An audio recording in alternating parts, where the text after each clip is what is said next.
Hi, welcome back to California Cooking. We have a great show for you today. Coming up, I get to hang out with Tim Hollingsworth. He is the executive chef of Otium in downtown LA. It is a gorgeous restaurant. Can't wait for you to see it. Then we're hanging out with lifestyle expert Jessie Daye, and she makes an ice cream pie with eggless cookie dough. It's one of her most shared recipes on Pinterest. Plus, it's a cross between a burrito, a gyro, and a sandwich. I get to try my first Baco. Then Chris Burrous takes us to a sweet spot that has the largest selection of gourmet cinnarolls.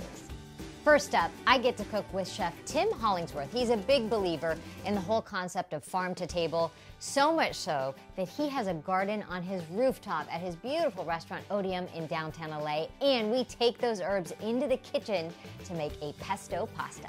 Take a look.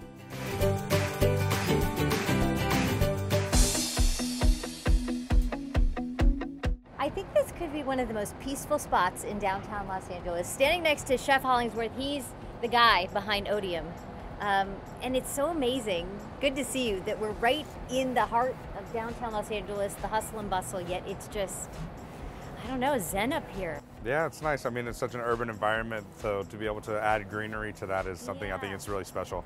And I know that that's a passion of yours, right? That it's really farm to table, and you can only have so much space to farm in downtown LA, but you've really found a way to do that.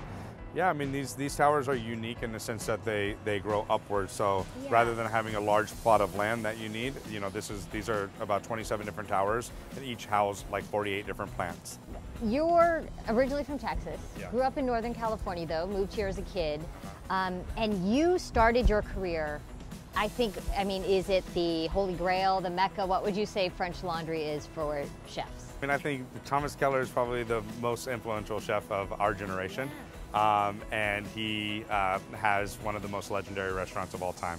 And I was fortunate enough to spend 12, 13 years there and kind of start from the very, very beginning and grow and eventually become the chef de cuisine. Because you didn't go to school, but that really is your schooling. Yeah, I got my master's at the French Laundry. Yeah, not bad. Doctorate degree. You always hear that chefs are influenced from travel. And you spent a lot of time in Lebanon and Korea. Yeah, I did some consulting over there. So, and my wife happens to be Lebanese, and I enjoy getting inspired by different cultures and sort of how they live, how they eat, and I don't know, just the culture of different ethnicities. A lot of our menus actually influence from that. Okay, what are we gonna make today? Spaghetti bound with this pesto sauce, and then a little bit of English peas, sauteed tomatoes out of the wood fire oven, pistachios, and a little bit of Parmesan. Okay, let's go make some pesto. Let's do it. All right. Your kitchen's hot. Yes. Wow. We got a fire. Yeah, what fire over here? Real. Real deal. This is not pretend. Okay, so what are we doing? Okay, so we're gonna make a pesto. Yeah. With our beautiful herbs that we cut upstairs. So we'll just take it and rip it. So we'll go ahead and we're gonna put 1 clove of garlic in there. Okay. Olive oil, of course. A little bit of salt. Okay. Throw a couple of pistachios in there. And any nut, really. You can use nuts, pine nuts, walnuts. Walnuts are great. Pistachios, I love pistachios. I'm gonna throw some peas in there, raw peas. Give a little bit of vegetable aspect to it. A little bit of black pepper too. Okay. And then the Parmesan is actually gonna help take away that grassiness a little bit too, which will be really nice. So this lemon zest, you're gonna taste the difference in how that kind of changes the flavor profile. Are we doing a spaghetti? Gonna do a spaghetti. Pretty little cherry tomatoes. So these tomatoes, we're just gonna add a little bit of salt, and then we're actually gonna throw it into our wood oven. Oh, nice. Just to get a little smokiness. I like that. All the pasta that we make in-house is fresh. For home cook reasons, I chose to use a dried spaghetti, which is also great. Look at that, they got a little scorch on them, a little char. Chop a little chopping some pistachios. We already have Parmesan, we have herbs, we have pistachios in here, we have lemon zest, but then we'll highlight those ingredients again when we finish it, because as you build the flavors, you're gonna have a stronger depth in the flavor. This is a serious piece of pork right there. This is guanciale. Pig cheek. Yes, and it's great. I mean, bacon is great if you don't have guanciale. Also, if you're vegetarian, you know, you don't need to necessarily use guanciale.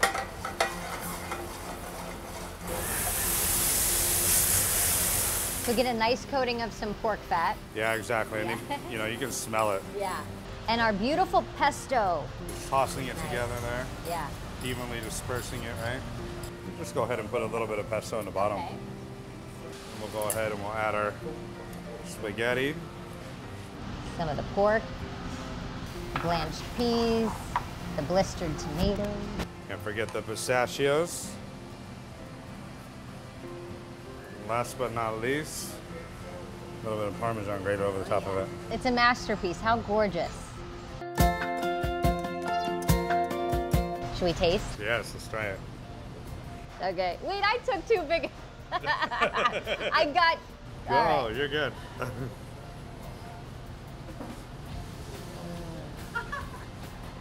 I didn't want to drop it back in the bowl. That's so you gotta good. use a spoon. I know. I never like learned that technique. You can't take me anywhere.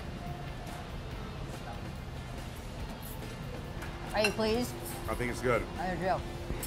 Chef Hollingsworth, this has been so much fun. Thank you so much. Your restaurant is gorgeous and the food spectacular. Thank you.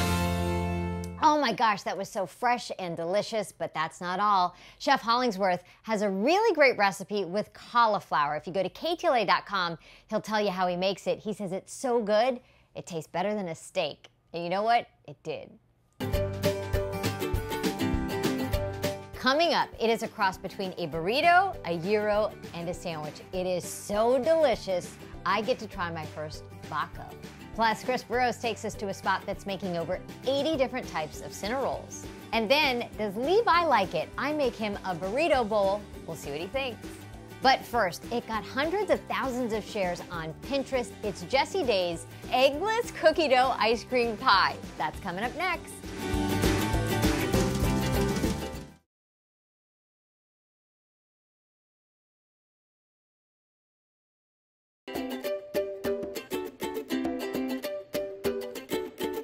It's time for dessert, and I always love when dessert involves ice cream. Jessie Daye is making an ice cream pie with eggless cookie dough and an Oreo crust. We'll show you how to do it. I'm so excited to be in Jessie's kitchen. Thanks for coming over. Gorgeous. What a beautiful place, and I knew your kitchen would be gorgeous just like you. You are on the show all the time, and we always love having you because every time you're on, we're like, that's a great idea. Where did you come up with that? Thank you. You're a lifestyle expert. Yes. You're big on doing it yourself. Yes, all about cooking, crafting, home decor. Yeah. Yeah, all on my website. And so today we're gonna be making a recipe that's actually really popular on my website and on Pinterest. Okay. It has eggless cookie dough in it. So we kind of came up with a version, not kind of, we did come up with a version of eggless cookie dough, and then we're putting it into an ice cream pie. I think it's interesting too because that's what you do. You're about Pinterest and Instagram and things that kind of pop. And things, Yes. You know, because you scroll through all those pictures and all the time on Pinterest, I'll say, that's such a cool idea. But what is it about this or certain things that get a reaction? It's funny, so I can take forever on a recipe and use like 400 ingredients and no one pins it or shares it. And I come up with something that's more simplified and people are obsessed with it. I think this one had like 800,000 repins on Pinterest because everyone wanted the eggless cookie dough. I have another one with like, I just baked pies and cakes and people are obsessed with it. There's like 2 million baked pins. a pie in a cake. A pie in a cake. But it was like store-bought pies in a cake. Still. And it's just people like the uniqueness, but they also want it, I think, kind of simple. I don't see many ingredients. This looks like Yeah, it'll be this pretty is quick. easy. So you're gonna make the cookie dough, Okay. and it's right here. So you're gonna start with butter. It's 6 tablespoons of butter. Okay. Dump it. Okay, 1 cup of flour. Okay. And you're gonna mix this all with your hands. Yeah. This is dark brown sugar. It's 1/3 cup. Don't use the light. You want the dark brown sugar. We can do that. Oh, 1/8 cup of granulated sugar. You wanna pour that one in? Yep. And then we're gonna do 1 teaspoon of vanilla. Okay. I'll let you do that. Now, did the girls go crazy for this? They love it. Yeah. So we're gonna be putting them in the pie. You don't have to, you can also just store them and eat them. Like it's just kind of fun thing. Okay. And then you're gonna add a little bit of milk. Just add half of it right now. It's about 2 to 3 teaspoons, and then if you need more, so just kind of get in there. So you're just gonna make sure the butter is somewhat room temperature, and then you're just gonna combine it all. And the warmth of your hands are gonna help it out. And it feels really dry at first, It but feels really good. That's the one thing about baking, although this isn't really baked. Does it even? no, there's Go in the oven, there's no oven. You're not cooking this at all. It just goes into the freezer. But the thing that is great about baking or making cakes and pies is the hand feel, like Yeah. touching the ingredient. Yeah, and you can do this in a food processor if you wanted to, or a stand mixer, but you have to kind of get in there and get it all together and get it combined. While you're doing that, I'm going to make the actual pie filling, and this is just vanilla ice cream. I'm gonna use about 1/2 quart. Yeah. So you're just gonna kind of guess. And that should be a little soft too, right? It should, absolutely, because you have to mix it with the Cool Whip. And I use vanilla. You could use whatever you want, really. Sure. I'm gonna put in 1/2 canister of the Cool Whip. What is this, 8 ounces? Yeah, so it's about 4 ounces and half that. What you wanna do is sprinkle in some chocolate chips. Okay. Sorry, you just washed your Oh, I'm hands. going back in. Okay, fine. Mix in the chocolate chip. Sorry. You can never have clean enough hands, really. And I'm gonna add in the Cool Whip. Does Olive get to lick the bowl? Olive. Look at the little eyes just peeking over the counter. She loves cooking. What you're gonna do is you're going to just basically do this. Okay. Take a little, what is this, an Skewer. 1/8 of a teaspoon, and then I kind of just pick them out like that. So I'm just mixing this up, and it just gets combined. And then I'm gonna actually pop this back in the freezer. Stiffen it up a little. Just a little bit while we do the cookie dough. Okay. And then we're gonna pop those into the freezer as well. So this is mixed. I'll go put this back in the freezer. This So- is good enough. Is that good for? Yeah, this is good. We're just gonna put this in the freezer and pop it Okay. in. So the cookie dough was in there for about 25 minutes. Okay. And the ice cream mixture kind of hardened up a little bit. And we're just gonna put some in here. She didn't know. It's good, right? It's really good. And it doesn't, you do not know that there's no egg. Right. It tastes just like cookie dough. Yeah, it's kind of fun. So we're just gonna put a bunch in here. So the goal is to keep it chunky. So you get those. Keep it chunky. Yeah. Just, yeah, exactly. Yum. So I kind of put a bunch in just to be obnoxious. Yeah. I think that's a wise move. Yeah. So then here's the Oreo crust, and if you wanted to make this, it's just basically 20 Oreos, the outside with like a 1/4 teaspoon of butter, or you can buy one. Like a graham cracker Yeah. crust, you would do the same. It's actually cheaper just to buy it. Okay. And then you don't have to sit there scraping the Oreos, and it tastes exactly the same. Yeah. It's not rocket Yeah, so science. don't trouble yourself with making Yeah. it. And then we're just gonna put the filling right in the center, That looks so good. and then just kind of smooth it out. And if you want, you can put some more chunks Kind of decorate the top. Do you decorate? right on top. And then I put some more mini chips in. How do you feel about that? I don't want to do something. No, I pushing think it a it's, little. yeah. And then we just kind of cover it like this. And you know what? You could do this with any kind of cookie. Oh yeah. And then I actually made some buttercream frosting just for the sides so it feels finished. And I'm just gonna pipe it on the sides before we put it into the freezer. And then you wanna freeze this for about 3 to 4 hours. Okay. Just so the ice cream completely hardens again. See? Pretty. Look at that beauty. What? So beautiful. Okay. Ta-da! Look at that. Oh my gosh. Ice cream pie. That honestly is too pretty to cut into. Isn't it pretty? And It when it's tastes just like cacao, a though. little bit melty. So good. Really good. So good. I love it. Good job, Jess. Thank you. Thanks for making it with me. It was fun. Yeah. That was so decadent and easy. And if you want another great recipe from Jessie Daye, go to KTLA.com. She shows us how to make her milk and cookie cake. Joseph Centeno is a James Beard nominated chef. He owns 4 really successful restaurants in downtown LA. So when he opened this fast casual spot called Baco Shop, everybody knew it was gonna be a hit.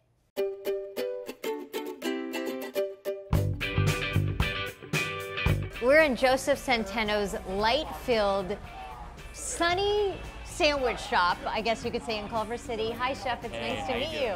I think this is such a pretty spot. It's right on the corner. Everybody can see it. And it just kind of lures you in with the colors, and it looks so inviting. Yes, I mean, that was the idea. When I opened the downtown Baco Mercat, the goal was always to open with kind of a more fast casual version of the type of cooking that we do down there, but make it more price point accessible and just faster, and just try to branch it out so that we could take our flavors around. The word Baco, I think, in and of itself, it has made people go, hey, what's that? What is Baco? I developed Baco about almost 14 years ago. Yeah. And it was an off-menu item. It was kind of like an after-service kind of staff meal. And back then, we were calling it kind of a global taco, but that was like really kind of strange. And then we went Baco for like a week, and that was even more strange. And when I decided to finalize the name, I took the center of Glabaco out and just called it Baco. You grew up in Texas. Yes. I read San Antonio. Yes. As a kid, I don't know many kids that like to read cookbooks, but you did? That's where it started. I mean, I was already in high school. Yeah. I started working as a dishwasher, and then I moved to Austin to go to UT. And that's when I really started getting into cookbooks and collecting them and reading them, and decided that was the direction that I wanted to go in. Yeah. So what do people say when they come in here for lunch? What are you hearing from your customers? Well, I mean, I hope that they're saying it's delicious. Oh my gosh, this looks so good. Okay, first of all, what I noticed is the ooey gooey cheesy one right here, Chef. So this is one that we actually developed for Baco Shop. There's a little bit of harissa, avocado, and cheddar and jack. And you can add any of the proteins. We have chicken and fried chicken and shrimp. You know what it tastes like right now? Okay, I just went back to being in 1986 and eating pizza rolls. But like the best pizza roll you've ever had. That's the flavor that came to my mind in that moment. This is my new like childhood indulgence right here. And I just burnt myself, but it was totally worth it. Now talk about the chicken sandwich here. So the chicken is one of our spice mixes. It's kind of a combination of za'atar and dried herbs that we marinate, and then we just do a really simple grill. Cook it, slice it, and it's ready to go. Okay, I guess I'm not sharing this one with you. Okay. This bread, this is your recipe? This is our recipe. So good. I feel like this is the place you come where you need food that hits the spot, and this is gonna do just that. I'm gonna go back into my cheese again. Over here, so side items. We do about 5 or 6 different vegetable dishes. This is coming out of Northern California. It's kind of a take on Mexican street corn with the smoked aioli and cotija and Parmesan cheese. These are our cheddar hash browns that you can also order with a side of queso on top and jalapenos. Well, you know how to make a Baco. Thanks so much for having us. Thank you. It's been fun. But I feel like you need to eat with me. I did all the eating, Chef. I've eaten many. More than you can count, I'm sure. All right. Oh my gosh, I'm still dreaming about that Baco, especially the cheesy one. Coming up, they have gourmet center rolls in every flavor you can imagine. Find out where this sweet spot is located. Plus, does Levi like it? I make him a burrito bowl for dinner. We'll see.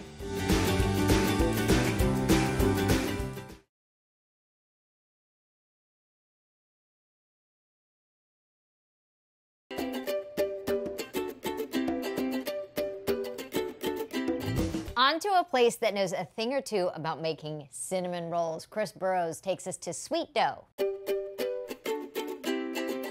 Got some email from Lynn, says, Burrous, meet me at Sweet Dough Cafe, Rancho Cucamonga, 80 varieties of cinnamon rolls. Wow, we're here at the Victoria Gardens Food Hall. Sweet Dough Cafe is inside.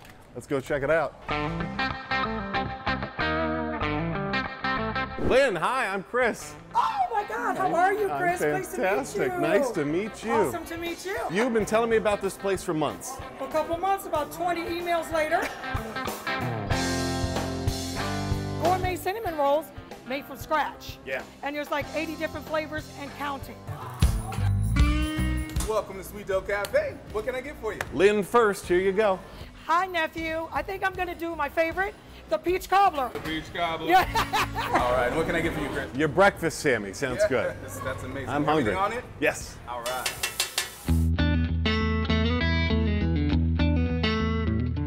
You ready, Lynn? Oh, yes, I can't wait. Oh, man, look at that. Here we go. Which side should I try? I don't think it matters.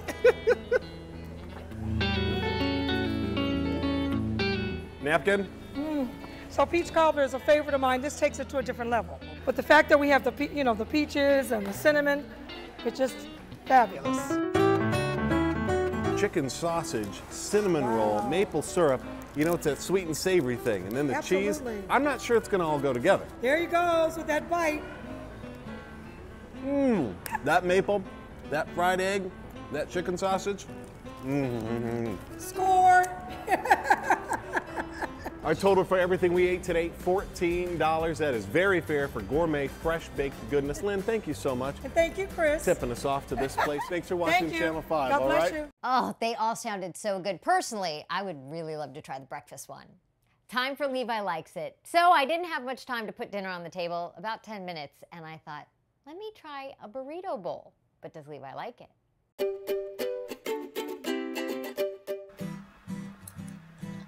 How is it?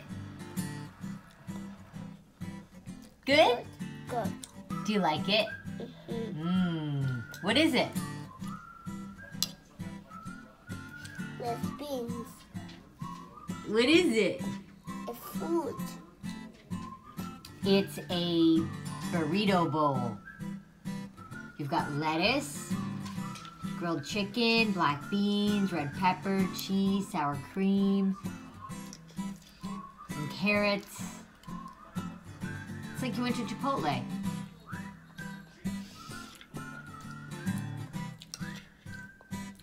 You like?